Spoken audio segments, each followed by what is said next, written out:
online dating? Like, what are some things that you've recognized that, hey, this would beef up your online dating profile, or this might help you a little bit?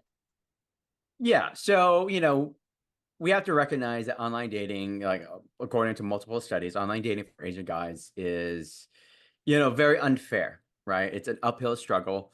Like one study said that an Asian guy had to make $247,000 more than the white male just to get the same response rate, right? So that's a Rolls Royce, like literally like a Rolls Royce, right?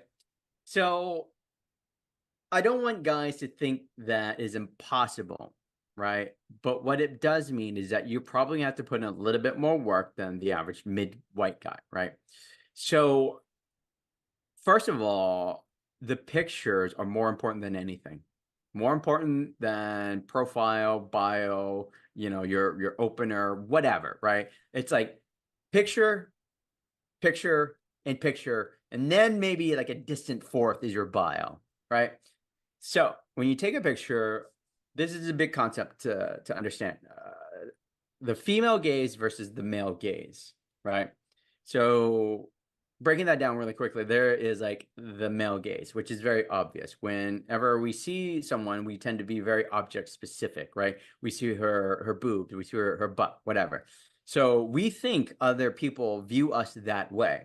So a lot of times, guys will take a bathroom selfie, right? So it's like, oh, I'm going to show off my abs. I'm going to show off my muscles. Click, right? And that picture is in some dirty, dingy, ill-lit room. So yeah, it shows that maybe he's got a body, but the woman is looking at it from the female gaze, sort of looking holistically at the entire picture and imagining the story behind it, the narrative, the lifestyle. Who is this kind of guy? Right. But he's thinking, oh, she's going to check out my muscles and my abs. No, she's looking at the entirety. Right. It's poorly lit.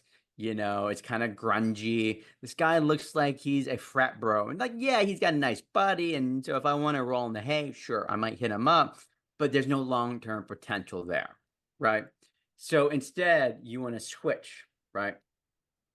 When you take a photo, get like a professional photographer and you can go to the beach, right? Lay out a yoga mat and, you can go shirtless to show off those muscles and do like, whatever yoga pose. And you do it during the golden hour where it's really good, lighting and the background is beautiful over the ocean.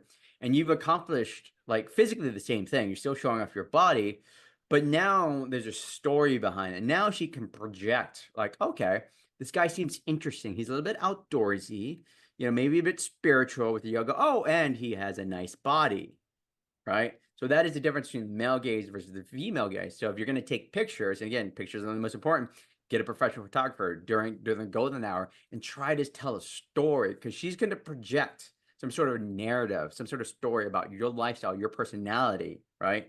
So yeah, like, take really good pictures with a professional photographer, but always remember the difference between the male gaze versus the female gaze.